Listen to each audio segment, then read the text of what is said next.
शुरुआत करते हैं एक और वीडियो की। माध्यमिक शिक्षा बोर्ड अजमेर वार्षिक परीक्षा 2024 में जो मोस्ट क्वेश्चंस जो हैं ज्योग्राफी के हम कर रहे थे एक श्रृंखला के रूप में, इसी श्रृंखला को हम आगे बढ़ाते जो है चल रहे हैं। और आज जो है अपन एक और वीडियो पर चर्चा करेंगे महत्वपूर्ण प्रश्न की जो एग्ज़ाम में आपके पूछे जा सकते हैं।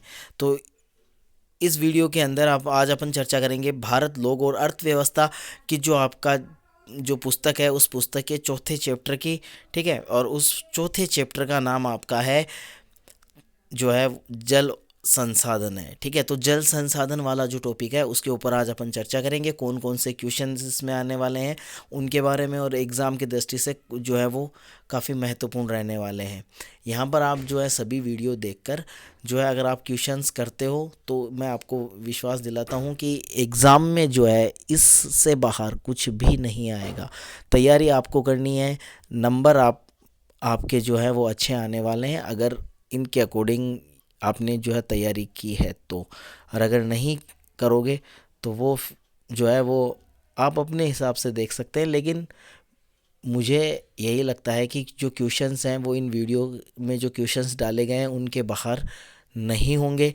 तो आपको जो है पूरे वीडियो अच्छे से देखने चाहिए और उन क्वेश्चंस को आपको अच्छे से तैयार करने चाहिए और एक अच्छी प्रिपरेशन के साथ आपको एग्ज़ाम के लिए जाना चाहिए। तो स्टार्ट करते हैं इस वीडियो को। मैं राजीव कुमार स्वामी और स्वागत करता हूं मैं आप सभी का आपके अपने यूट्यूब चैनल ज्योग्राफी फैक्ट 23 में।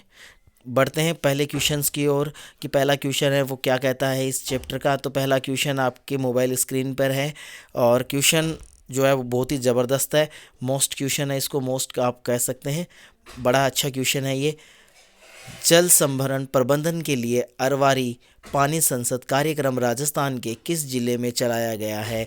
तो अरवारी जो पानी संसद जो प्रोग्राम है वो प्रोग्राम जो है राजस्थान में चलाया गया है, लेकिन आपको ये बताना है कि राजस्थान के कौन से ज़िले में, ठीक है। तो अरवारी जो संसद है वो ये तो कंफर्म है कि राजस्थान में, लेकिन राजस्थान के कौन से ज़िले में। तो आपके पास जेके स्टूडेंट 4 ऑप्शंस हैं। पहला ऑप्शन आपका है अलवर, दूसरा आपका है भरतपुर, तीसरा आपका है धौलपुर और चौथा आपका है करौली, ठीक है। तो इसका जो आंसर है आपको कमेंट करना है कि इन चारों में से जो राइट आंसर है वो कौन सा होगा, ठीक है। ये आपको कमेंट करना है। और बढ़ते हैं अगले क्वेश्चन की ओर।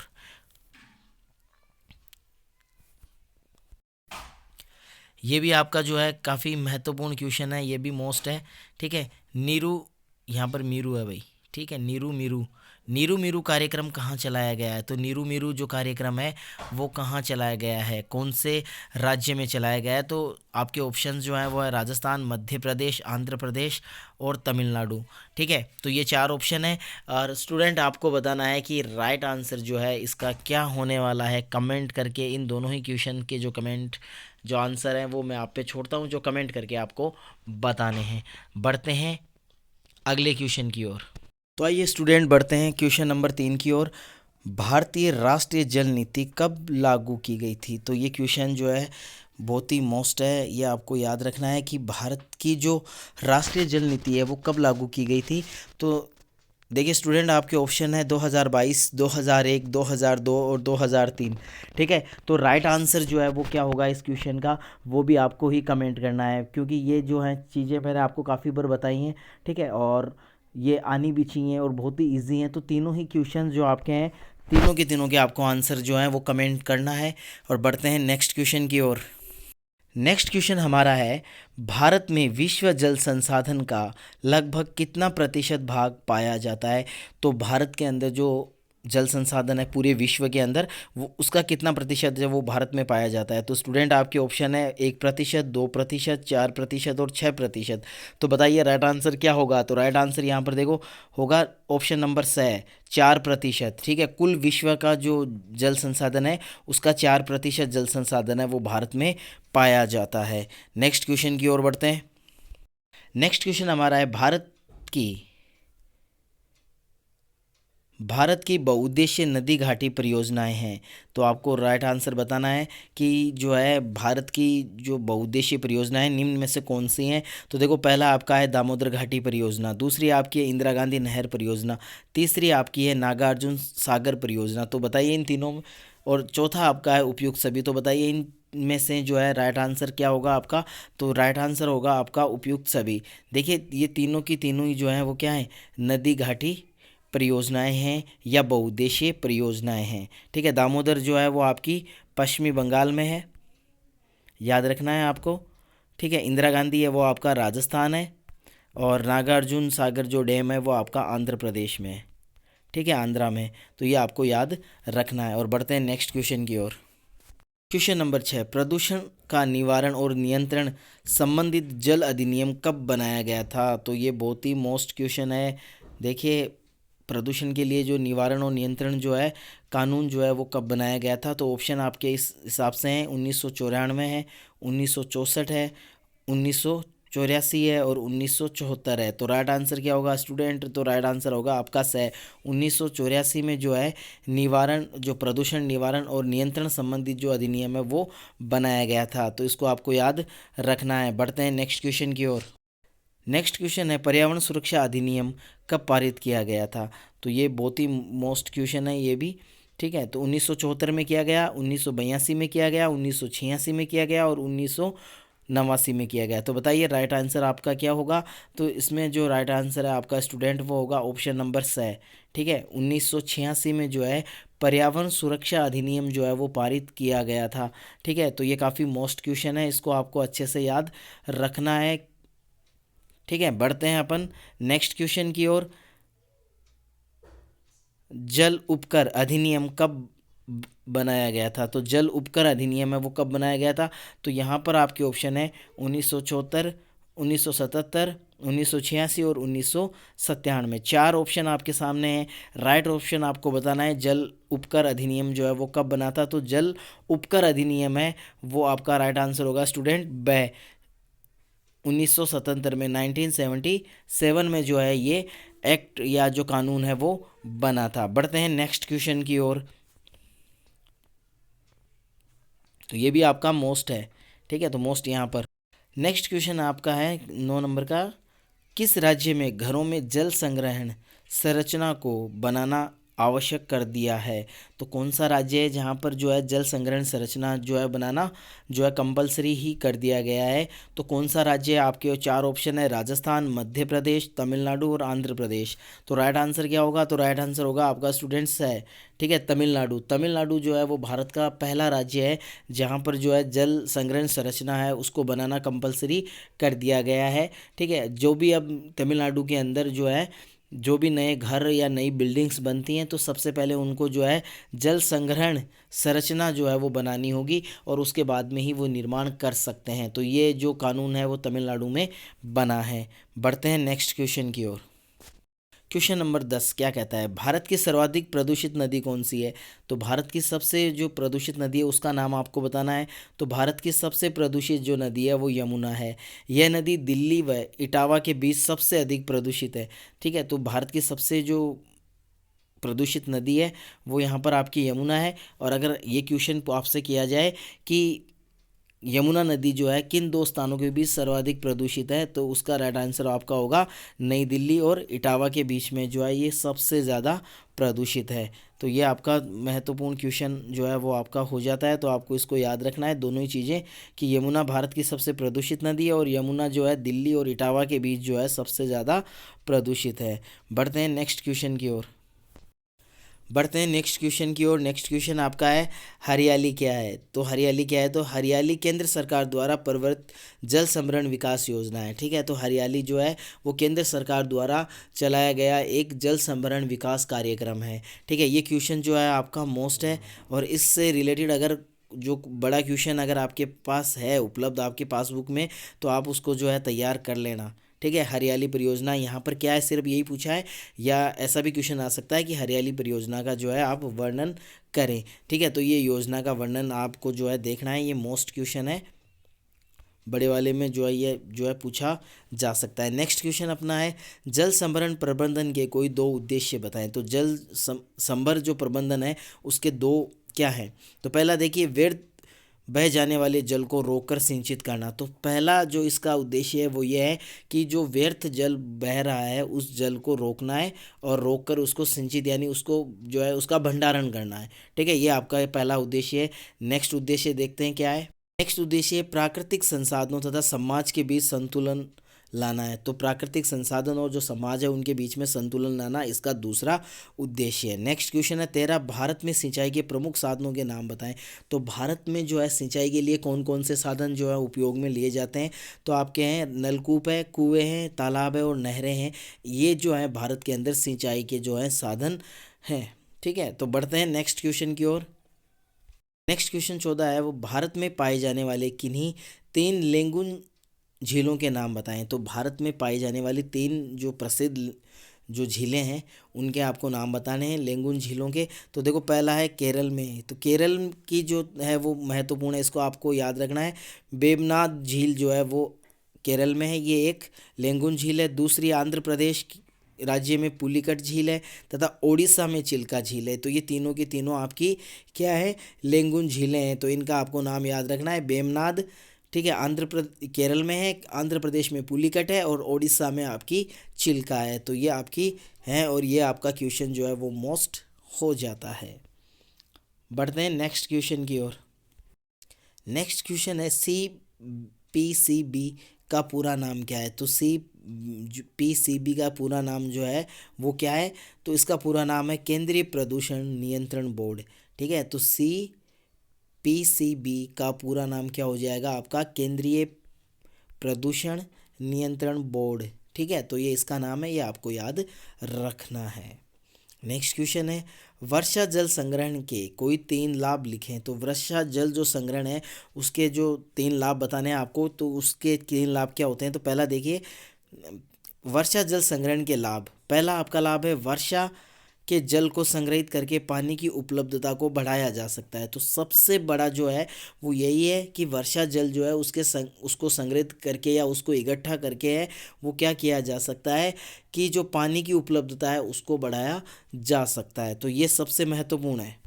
नेक्स्ट क्या है, लगातार नीचे गिरते भूमिगत जल स्तर जो है जल के स्तर को है रोका जा सकता है। तो दूसरा है कि अगर हम वर्षा जल संग्रहण करते हैं तो वर्षा जल संग्रहण करने से ये एक और बेनिफिट ये होता है कि जो भूमिगत जल है उसका स्तर जो है वो लगातार गिर रहा है, यानी भूमिगत जल है वो नीचा जो है जाता जा रहा है। तो अगर हम वर्षा जल का संग्रहण करें तो ये जो भूमिगत जल का स्तर है उसको बढ़ाया जा सकता है या उसको नीचे गिरने से रोका जा सकता है। तो ये भी एक अच्छा बेनिफिट है। इसके अलावा तीसरा है, इसमें फ्लोराइड और नाइट्रेट्स जैसे सदूषकों को कम करके अवमिश्रण भूमिगत जल की गुणवत्ता को बढ़ा सकते हैं। इसके अलावा तीसरा जो है कि देखो लगातार पानी के विदोहन की वजह से पानी के अंदर फ्लोराइड और नाइट्रेट्स जैसी जो प्रदूषक हैं, इन प्रदूषकों की संख्या जो है वो लगातार या इनकी मात्रा है वो लगातार बढ़ती जा रही है। तो वर्षा जल संग्रहण जो जल है वो क्या होता है, अवमिश्रण जो होता है या उस भूमिगत कर दिया जाए, यानी वर्षा जल को अगर भूमिगत कर दिया जाए तो ऐसे में जो है पानी के अंदर जो भूमिगत जल के अंदर फ्लोराइड और नाइट्रेट्स जैसी समस्याएं हैं उन समस्याओं की मात्रा को कम किया जा सकता है और इससे भूमिगत जो जल प्रदूषित है उसको स्वच्छ करने में भी सहायता मिल सकती है। तो ये यहाँ पर जो है आपके जो कुछ ऐसे कारण हैं जो वर्षा जल संग्रहण की वजह से हमें प्राप्त हो सकते हैं। तो लेकिन इसके लिए जो प्रोसेस रहेगी वो आपकी यह है कि आपको वर्षा जल संग्रहण है वो करना ही होगा। बढ़ते हैं नेक्स्ट क्वेश्चन की ओर। नेक्स्ट क्वेश्चन हमारा है जल संभरण प्रबंधन से क्या समझते हैं, आप क्या समझते हो, है ना। तो जल संभर जो प्रबंधन है या मैनेजमेंट जो है इससे आप क्या समझते हो। तो जल संभरण प्रबंधन वस्तु तो है धरातलीय तथा भूमिगत जलीय संसाधनों का कुशल प्रबंधन ही जल संभरण प्रबंधन कहलाता है। तो क्या है कि इसका जो मुख्य उद्देश्य है या ये जो है क्या होता है। तो इसमें आपको देखो कि धरातलीय जल और भूमिगत जलीय जो संसाधन है उनका कुशल तरीके से जो प्रबंधन करना है वही क्या आपका क्या कहलाएगा, जल संभर प्रबंधन कहलाता है। इसके अंतर्गत अनावश्यक बहते जल को रोककर विभिन्न विधियों जैसे अंतःस्रावण तालाब, पुनर्भरण कुएं आदि के द्वारा भौम या भूमिगत जल का संचयन और पुनर्भरण किया जा सकता है। तो ये हो गया। इसके अंतर्गत क्या होता है कि अनावश्यक जो बहता हुआ जल होता है, उस अनावश्यक बहते हुए जल को रोक कर, ठीक है, विभिन्न प्रकार या विभिन्न विधियों द्वारा जो है जल को वापस जो है वो भूमि मतलब भूमिगत किया जा सकता है, या जो सतही जल है उसको बढ़ाया जा सकता है। कैसे बढ़ाया जा सकता है? तो पहले है अंतःस्रावण तालाब, यानी जो है कृत्रिम तालाबों का निर्माण करके बहते हुए जल को रोका जा सकता है, ठीक है। इसके अलावा पुनर्भरण कुओं, और जो पुराने कुएं हैं उन कुएं में बहते हुए जल को पहुंचा दिया जाना, मतलब गिरा दिए जाना चाहिए, जिससे क्या होता है कि कुएं के अंदर पानी जाकर फिर भूमिगत हो जाएगा, ठीक है। तो इससे भौम जल और भूमिगत जल जो है दोनों, या जो भूमिगत जल है या बाह्य जल है, तो दोनों को इससे जो है बेनिफिट मिलता है। तालाब में भी क्या होता है, तालाब जो होते हैं वो कच्चे होते हैं नीचे से, तो वहाँ से भी पानी है वो रिस रिस कर भूमिगत हो जाता है। तो भूमिगत जल के लिए ये एक बहुत ही अच्छी टेक्निक और एक अच्छी विधि है, ठीक है। और मोस्टली जो ये जो जल संभर प्रबंधन है, ये भूमिगत जल के सुधार के लिए ही चलाया जा रहा है और भूमिगत जल स्तर को बढ़ाने के लिए चलाया जा रहा है। 18 नंबर का क्वेश्चन है वो आपका मोस्ट क्वेश्चन है, इसको आपको अच्छे से देखना है, और इसके बाद में जो भी आपके क्वेश्चन आएंगे वो सारे मोस्ट ही हैं, तो आप उनको अच्छे से देखोगे और उनको याद करोगे। तो देखो पहला जो 18 है वो क्या है, भारत में लेंगुन और पश्य जल कहाँ पाए जाते हैं, इनके कोई दो उपयोग लिखे, ठीक है। ये जो है लेंग इसके अथवा में दिया हुआ है, अथवा में देखिए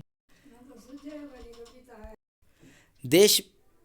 नेक्स्ट अपन बात करें तो देश में लेंगुन और पश्य जल का वर्णन करते हुए इनका उपयोग बताएं। तो ये जो क्वेश्चन है वो अथवा में है।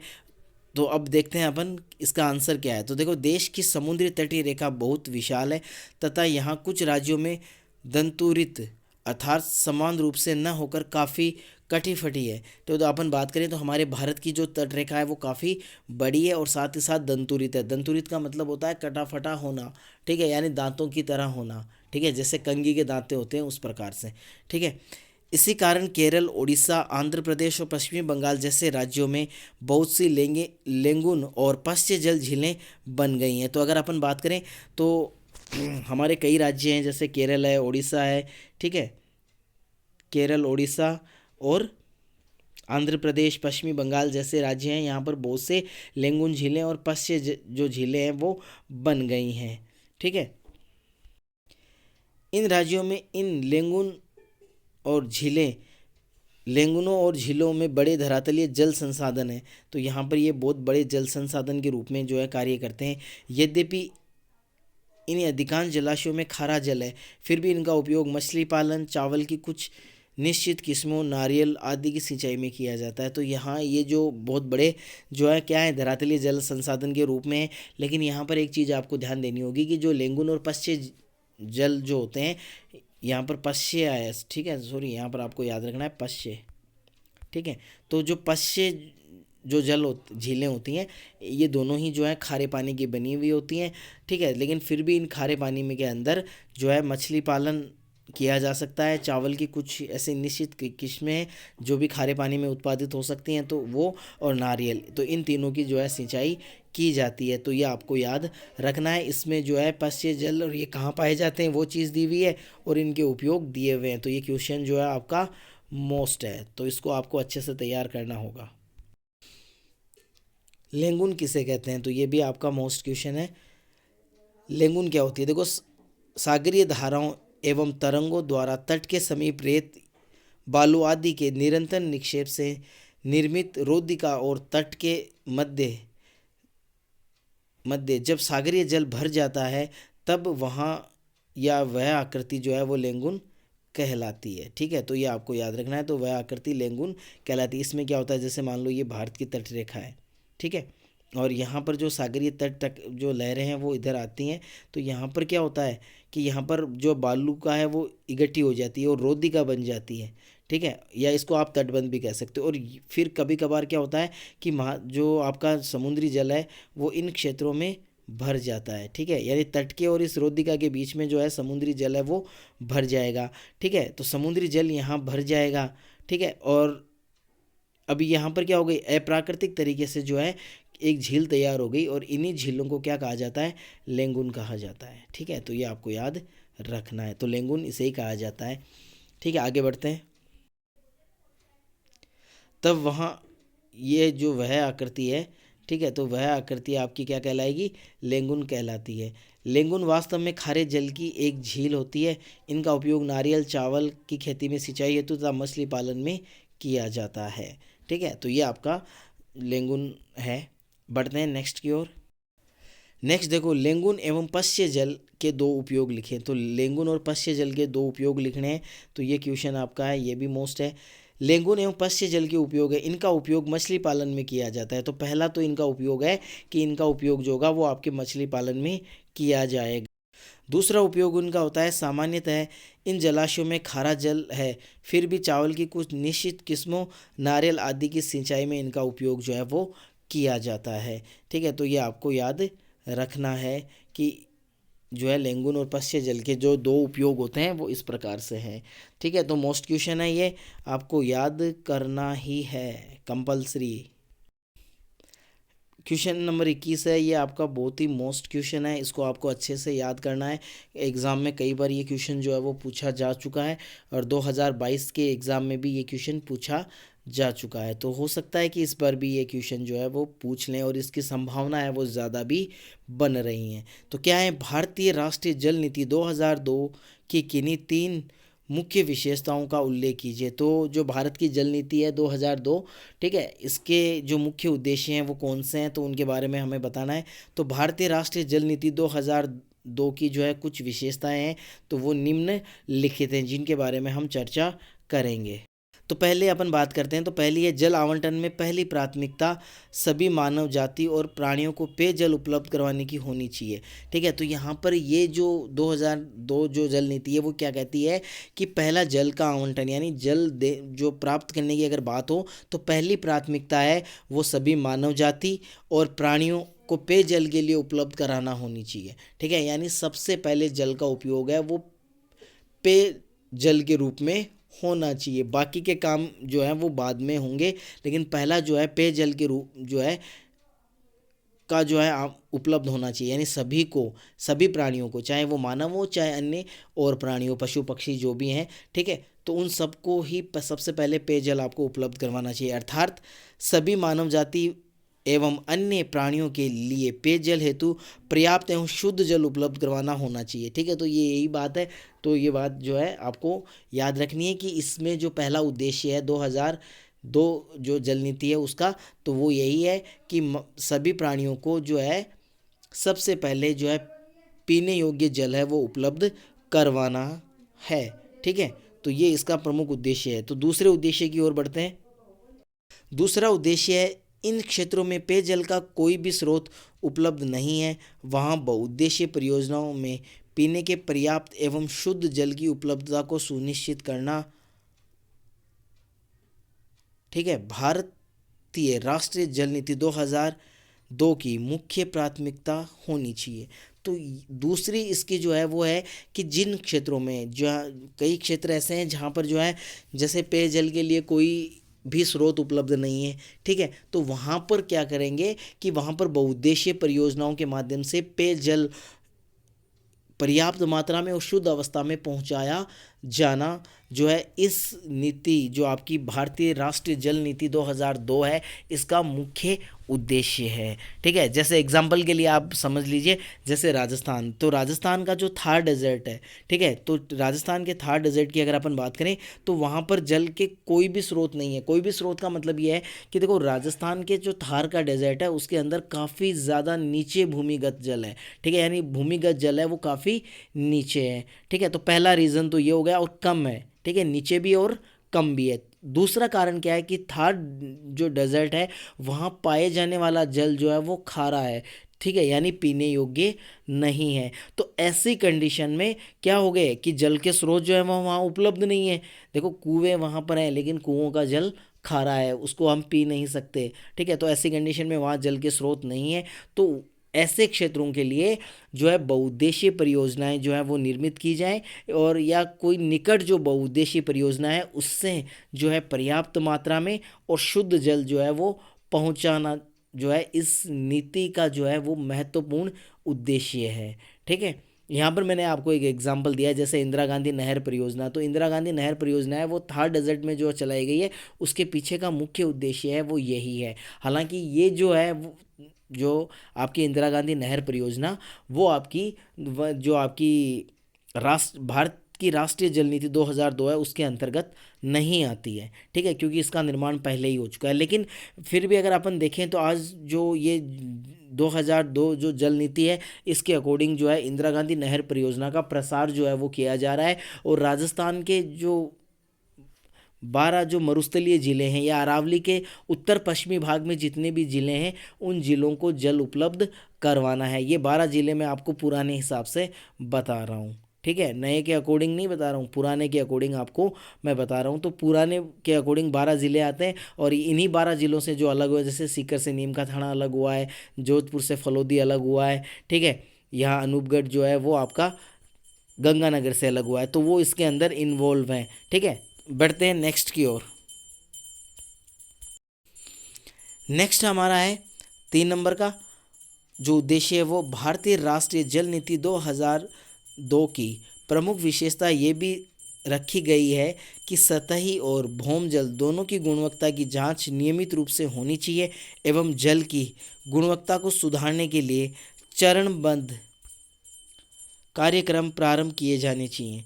ठीक है, तो यहाँ पर क्या है कि तीसरा जो हमारा उद्देश्य है इस नीति का वो ये है कि इसका सबसे बड़ा जो जो विशेषता रखी गई है, इसकी सबसे बड़ी विशेषता रखी गई है वो यह है कि जो सतही जल या और भौम जल जो है, यानी भूमिगत जल और धरातलीय जल जो है, उसकी गुणवत्ता की जांच जो है वो रेगुलरली करनी चाहिए, नियमित रूप से होनी चाहिए।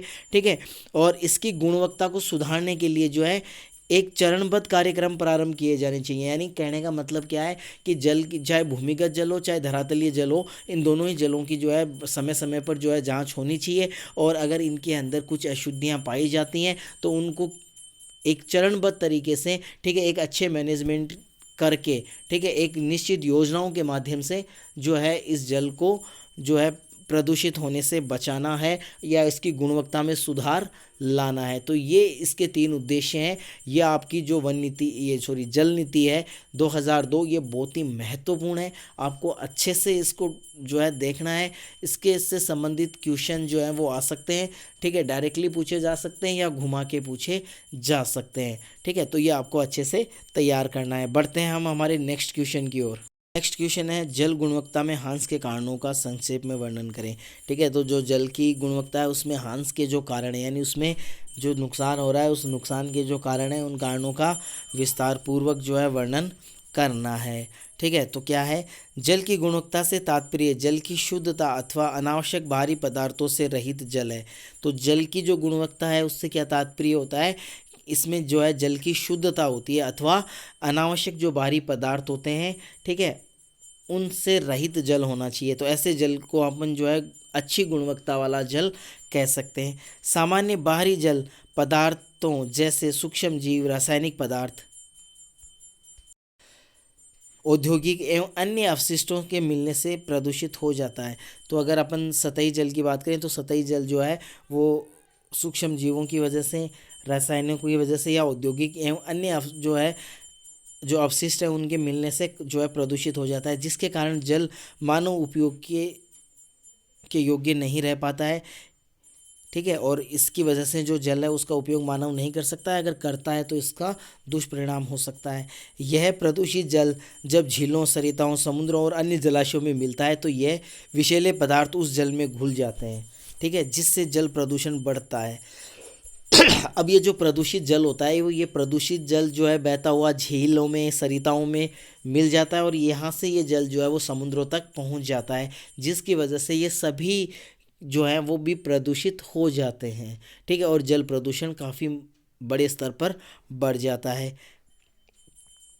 कभी कभी प्रदूषण जो है नीचे तक पहुँच जाते हैं। ठीक है, तो कभी कभार क्या होता है, प्रदूषक जो होते हैं वो नीचे तक चले जाते हैं, जिससे भौम जल भी प्रदूषित हो जाता है। और कई बार ये जो है प्रदूषित जल जो होता है वो जब भूमिगत होता है तो उन वो अपने साथ जो है विभिन्न प्रकार के रसायनों को भी जो है भूमिगत कर लेता है और जाकर भूमिगत जल में मिल जाता है, जिससे भूमिगत जल है वो भी प्रदूषित हो जाता है। इस प्रकार जल के गुणों में हुई कमी के कारण जलीय तंत्र भी प्रभावित होता है। और अगर मान लो जल की जो गुणवत्ता है, अगर इस जल की गुणवत्ता में अगर किसी प्रकार की कोई कमी होती है तो इस कमी का सीधा असर जो है जलीय तंत्र पर भी पड़ता है और इससे जो है उसका भी नुकसान होता है।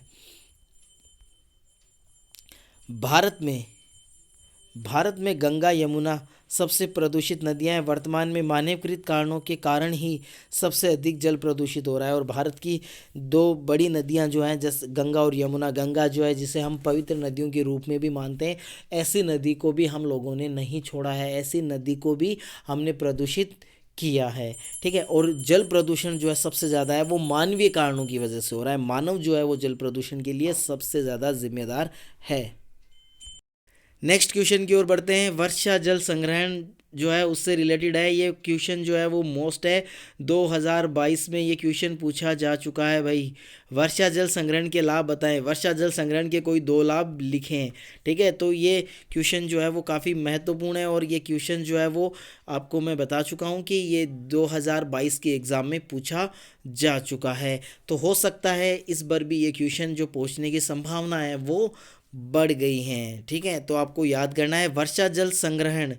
ठीक है, तो वर्षा जल संग्रहण के लाभ वर्षा के जल को संग्रहित करने से जो है विविध प्रकार के हैं। ठीक है, तो वर्षा जल संग्रहण करने से जो है काफ़ी ज़्यादा लाभ हैं और ये लाभ जो है वो वर्षा के जल को संग्रहित करने से होते हैं और इसको जो संग्रहित करने की जो है अनेक प्रकार की विधियां हैं। तो आइए जानते हैं वो विधियां कौन कौन सी हैं। पहली विधि की अगर आप बात करें तो वर्षा के जल को संग्रहित करके पानी की उपलब्धता को बढ़ाया जा सकता है। तो पहला सबसे पॉइंट जो है वो ये कहता है कि वर्षा जल संग्रहण है उसको कर कर पानी की जो उपलब्धता है उसको बढ़ाया जा सकता है। दूसरा है लगातार नीचे गिरते हुए भूमिगत जल के स्तर को रोका जा सकता है। तो वर्षा जल संग्रहण करके भूमिगत जल है उसके ऊपर दबाव कम किया जा सकता है और अगर भूमिगत जल के ऊपर अगर दबाव कम होता है तो ऐसे में उसका गिरता हुआ जल स्तर है वो रुक जाएगा। बढ़ते हैं तीसरी ओर। इससे फ्लोराइड और नाइट्रेट जैसे सदूषकों को कम करके अमिश्रण भूमिगत जल की जो गुणवत्ता है उसको बढ़ाई जा सकता है। तो जो भूमिगत वर्षा जल है उसका अगर हम संग्रहण करते हैं तो वो किसी न किसी माध्यम से जो है भूमिगत होता है और भूमिगत होने से क्या होता है कि पानी के जो भूमिगत जल उसमें जाकर मिलेगा और उसमें जो है पानी की मात्रा बढ़ने पर जो फ्लोराइड और नाइट्रेट जैसे जो सदूषक हैं उनकी मात्रा में कमी आ जाती है। और ये इनकी जो मात्रा है कब बढ़ती है, जब भूमिगत जल का उपयोग जो है वो अत्यधिक कर लिया जाता है। तो इस कारण से फ्लोराइड और नाइट्रेट जैसी जो प्रदूषक हैं इनकी मात्रा भूमिगत जल में बढ़ जाती है जो मानव उपयोग के लिए हानिकारक होती है। ठीक है, नेक्स्ट है मृदा अपरदन और बाढ़ को रोका जा सकता है। तो इससे जो है अगर जल को वर्षा जल को हम संग्रहित कर लें तो इससे जो मृदा अपरदन है उसको रोका जा सकता है और बाढ़ को, दोनों को रोका जा सकता है। भाई बाढ़ कब आता है, जब पानी ज़्यादा हो जाए। अगर उसी पानी को हम संरक्षित कर लें तो बाढ़ कहाँ से आएगा। ठीक है, नेक्स्ट है आपका भूमिगत जल व्रतों का पुनर्भरण करके जो है इस क्षेत्र में तटीय क्षेत्रों में लवणीय जल के प्रवेश को भी रोका जा सकता है। ठीक है, तो यहाँ पर ये 5 जो है वो नहीं है भाई। ठीक है, तो यहाँ पर क्या है कि जो भूमिगत जो जल भ्रतों हैं उनको दोबारा उनका जो है वो वर्णन करने से जो है तटीय क्षेत्र होते हैं, इन तटीय क्षेत्रों में जो लवण ये जल का प्रवेश है उसको भी रोका जा सकता है। तो ये एक और इसका बेनिफिट है। चौथा है सड़कों पर बहते जल को जो है रोका जा सकता है। तो जो सड़कों पर जो बहता हुआ जो जल है उसको भी रोका जा सकता है और उसके भी जो लाभ हैं वो लिए जा सकते हैं। 7 का है ग्रीष्म ऋतु और सूखे के समय जल की घरेलू आवश्यकताओं की इससे पूर्ति की जा सकती है। तो 7 का जो है पॉइंट है वो ये कहता है कि ग्रीष्म ऋतु और सूखे के समय जो है जो जल हमने एकत्रित किया है वर्षा जल उसको घरेलू उपयोग में काम में लिया जा सकता है। ठीक है, चौथा 8वां अपना है वर्षा जल संग्रहण घरेलू उपयोग के लिए भूमिगत जल पर सामुदायिक निर्भरता को कम करता है। और अगर सभी पूरा भारत अगर वर्षा जल संग्रहण करने लग जाए तो ऐसे में भूमिगत जल के ऊपर जो सामुदायिक निर्भरता है वो कम हो जाएगी। ठीक है, भूमिगत जल का उपयोग बहुत ही कम हो जाएगा और हमारा जो भूमिगत जल है वो भविष्य के लिए हमारे पास सिंचित रहेगा और धीरे धीरे वो बढ़ता भी रहेगा। तो ये जो है फ़ायदे हैं वर्षा जल संग्रहण के। स्टूडेंट, ये क्वेश्चन जो है वो आपका काफ़ी मोस्ट है, तो इसको आपको जो है अच्छे से रीड आउट करना है और अच्छे से इसको तैयार करना है। ठीक है, और अब बढ़ते हैं अपन नेक्स्ट क्वेश्चन की ओर। भारत में जल प्रदूषण निवारण हेतु लागू किए गए प्रमुख अधिनियम कौन से हैं, नाम लिखें। तो भारत में जो है जल प्रदूषण निवारण हेतु जो जो आपके अधिनियम है वो लागू किए गए हैं वो कौन कौन से हैं और उनके नाम क्या हैं। तो भारत में जल प्रदूषण निवारण से संबंधित जो है अधिनियम अधिनियम निम्न प्रकार से हैं। ठीक है, तो निम्न प्रकार से हैं, कौन कौन से प्रकार हैं आइए जान। तो पहला आपका है जल अधिनियम 1974, प्रदूषण का निवारण और नियंत्रण। ठीक है, दूसरा आपका है पर्यावरण सुरक्षा अधिनियम 1986 और चौथा आपका है जल उपकर अधिनियम 1977। ठीक है, तो ये तीन के नाम है। चौथा आप इसमें 2002 भी शामिल कर सकते हो, वो भी इसी के एवज में था। तो ये चार जो अधिनियम है वो आपके रहेंगे, तीन आपके यहाँ लिखे हुए हैं, चौथा आपका हो जाएगा भारतीय जल अधिनियम 2002। ये आपका चौथा है, तो ये 2002 है। 2002 कौन सा है, जल अधिनियम। ठीक है, तो जल अधिनियम जो 2002 है वो भी इसके अंतर्गत आ जाता है। तो यहाँ पर चार आपके अधिनियम हो गए, इन अधिनियमों के बारे में आपको पता होना चाहिए। ठीक है, बढ़ते हैं नेक्स्ट क्वेश्चन की ओर। भौम जल संसाधन के अत्यधिक उपयोग के कोई तीन दुष्परिणाम लिखें।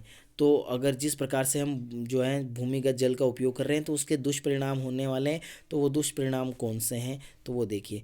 भौम जल संसाधन के अत्यधिक उपयोग के कारण कई दुष्परिणाम उत्पन्न हो रहे हैं, जैसे, तो आइए जानते हैं कौन। पहला है अत्यधिक उपयोग के कारण कुछ राज्यों में इसका स्तर नीचा चला गया है। तो ज़्यादातर इसका उपयोग करने की वजह से जो जल स्तर है वो काफ़ी नीचा जा चुका है। ठीक है, दूसरा है राजस्थान और महाराष्ट्र में अधिक जल निकालने के कारण भूमिगत जल में फ्लोराइड का संकेंद्रण बढ़ गया है। तो महाराष्ट्र और राजस्थान के अंदर जो है काफ़ी ज़्यादा इसके ऊपर डिपेंड रहा गया और बहुत ज़्यादा विदोहन किया गया और इस विदोहन की वजह से इन दोनों ही राज्यों में जो फ्लोराइड जैसी समस्याएं हैं वो काफ़ी ज़्यादा बढ़ चुकी हैं।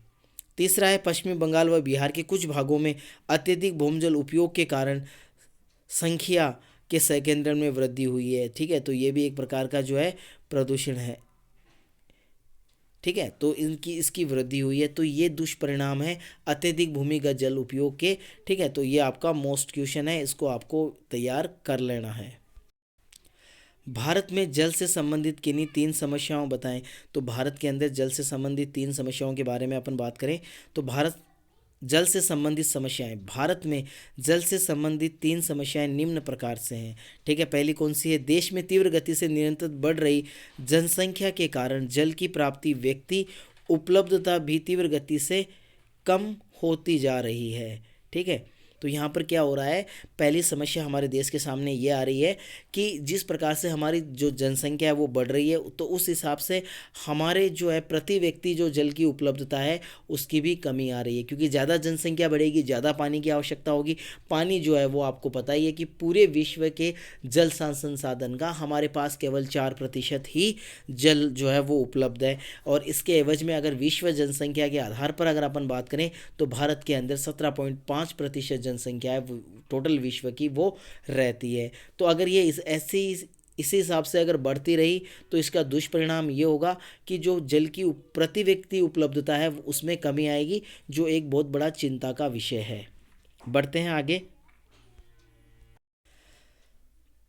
नेक्स्ट है उपलब्ध जल संसाधनों के औद्योगिक, कृषि, घरेलू निस्तारणों से प्रदूषित होते रहने के कारण जल की गुणवत्ता में जो है वो कमी आ रही है। दूसरा है कि जिस हिसाब से जो है अत्यधिक जो जलीय संसाधन है इनका जो प्रदूषण है वो लगातार बढ़ता जा रहा है, औद्योगिक उद्योगों की वजह से, कृषि की वजह से और घरेलू जो निस्तारण है उनकी वजह से, यानी अवशिष्ट पदार्थों की वजह से जल जो है वो लगातार प्रदूषित होता जा रहा है। और इससे जल जो है, जल की गुणवत्ता है, उसकी गुणवत्ता में जो है बहुत ज़्यादा कमी देखने को मिल रही है। और ऐसे अगर जल का उपयोग अगर कोई व्यक्ति करता है या सेवन कोई व्यक्ति करता है तो इससे रिलेटेड जो है वो काफ़ी बीमारियां हो सकती हैं, जो बिल्कुल भी सही नहीं है। तो ये चीज़ें जो है नेक्स्ट है पेयजल का उपयोग गहन रूप से कृषि, घरेलू और औद्योगिक कार्यों में किया जा रहा है, जिससे जल संसाधनों के स्वरूप में कमी आती जा रही है। इसके अलावा अगर पेयजल का उपयोग की अगर अपन बात करें तो पेयजल का जो गहन जो रूप है, वो गहन रूप जो है कृषि और घरेलू कार्यों और औद्योगिक कार्यों में जो है बड़े पैमाने पर किया जा रहा है, जिससे जो जलीय संसाधन है उनमें लगातार कमी आ रही है और इसी कमी की वजह से जो नुकसान है वो काफ़ी ज़्यादा हो रहा है। तो इस हिसाब से जो है आपके ये जो है समस्याएं हैं, तो ये मोस्ट क्वेश्चन है, ठीक है, एग्ज़ाम की दृष्टि से। बढ़ते हैं नेक्स्ट क्वेश्चन की ओर। नेक्स्ट क्वेश्चन हमारा है वो क्या कहता है, जल संभरण विकास से प्राप्त किए जा सकने वाले 5 उद्देश्य बताएं। तो जल संभरण जो विकास है इसके द्वारा 5 उद्देश्य जो है वो प्राप्त किए जा सकते हैं, तो वो कौन से हैं, तो आइए जानते हैं। धरातलीय और भौम जल संसाधनों का उचित प्रबंधन एवं संरक्षण करके ही जल संभरण विकास किया जा सकता है। तो जल संभरण विकास जो है वो मैं आपको पहले भी बता चुका हूँ कि धरातलीय और भौम जल है उसका उचित मैनेजमेंट या उचित प्रबंधन जो है करके ही इसको प्राप्त किया जा सकता है। इसके निम्न उद्देश्य जो हैं वो इस प्रकार हैं। पहला उद्देश्य है कृषि उत्पाद में वृद्धि, ठीक है, तो पहला जो है कृषि उत्पादन में वृद्धि हो रही है। दूसरा उसका उद्देश्य पारिस्थितिकी हांस को रोकना, ठीक है, दूसरा उद्देश्य इसका है कि पारिस्थितिकी जो हांस हो रहा है या जो परिस्थिति को जो नुकसान पहुंच रहा है वो नुकसान को रोकना। कृषि योग्य भूमि का संरक्षण, ठीक है, इसके अलावा कृषि योग्य भूमि है उसका संरक्षण इसका भी उद्देश्य है। वानिकी और वन वर्धन का विकास करना, वानिकी यानी वनों में रहने वाले जो जीव जंतु हैं उनका, और वन वर्धन यानी वनों के जो है बढ़ावा देना इसका मुख्य उद्देश्य है। पांचवा उद्देश्य प्राकृतिक संसाधनों एवं मानव समुदाय के मध्य संतुलन लाना है, ठीक है, तो ये चीज़ें जो है आपकी इसके अंदर है। मोस्ट क्वेश्चन आपका ये रहेगा। बढ़ते हैं नेक्स्ट क्वेश्चन की ओर। भौमजल भंडारण के पुनः भरण की कम मूल्य की तकनीकी कौन कौन सी हो सकती हैं, तो ये आपका मोस्ट है, ठीक है। तो इसमें ये पूछा गया है कि जो भौमजल भंडार है उसको पुनर्भरण करने में जो कम मूल्यों वाली यानी कम खर्चीली कौन सी ऐसी विधियाँ हैं जिनके द्वारा हम जो है भौमजल भंडारण है उसको दोबारा जो है पुनर्भरण कर सकते हैं। तो आइए जानते हैं भौमजल भंडारण के पुनर्भरण की कम मूल्यों की तकनीकी ये निम्न प्रकार से हैं। तो यहाँ पर निम्न प्रकार से हैं तो कौन कौन। पहली है घर व इमारतों की छतों पर वर्षा जल संग्रहण, ठीक है, तो पहला जो है जो छतें होती है छतों का जो बरसात का पानी है उसको इकट्ठा किया जा सकता है, तो ये जो है इसमें ज़्यादा खर्चा नहीं होता है। दूसरा खुदे हुए कुएं का पुनर्भरण, या जो पुराने कुएं हैं या जिन कुओं से पानी नहीं प्राप्त होता है तो ऐसे पुराने जो कुएं हैं उनके अंदर जो है वर्षा जल है वो ले जाकर डाल देना चाहिए, जिससे भूमिगत जल स्तर है वो बढ़ सकता है और इसका बेनिफिट जो है वो मिल सकता है। नल कूपों का पुनर्भरण, ठीक है, तो नलकूप जो है उनका भी पुनर्भरण किया जा सकता है। ऐसे जो पुराने जो या बंद जो कुएं और नलकूप हैं उनका दोबारा पुनर्भरण किया जा सकता है। चौथा है रिसाव गड्ढों का निर्माण, ठीक है, ऐसे जो है जगहों पर खड्डे कर देने चाहिए जिन खड्डों में जल जो है एकत्रित हो जाएगा और वो जल धीरे धीरे रिसकर भूमिगत हो जाएगा, तो इसमें भी जो है ज़्यादा खर्चा नहीं लगता है। खेतों के चारों ओर बंदिकाएँ और रोक बांध बनाना, ठीक है, तो खेतों के चारों ओर जो है बंदिकाएँ और रोक बांध बनाकर जो वर्षा जल है उसको बहते हुए वर्षा जल को रोका जा सकता है और इसमें भी जो है ज़्यादा खर्चा नहीं होता। तो ये कुछ ऐसी विधियाँ थी जिनके माध्यम से अपन वर्षा जल संग्रहण है वो कर सकते हैं, ठीक है, और वर्षा जल संग्रहण करके जो है इसका जो बेनिफिट है वो ले सकते हैं। तो ये क्वेश्चन जो है आपका वेरी मोस्ट है, तो इसको आप जो है आप अच्छे से तैयार करोगे, ठीक है। और इस वीडियो में बस इतना ही, नेक्स्ट वीडियो में ज़रूर आऊँगा नए क्वेश्चन नए टॉपिक के साथ। तब तक के लिए नमस्कार, धन्यवाद, आपका दिन शुभ हो।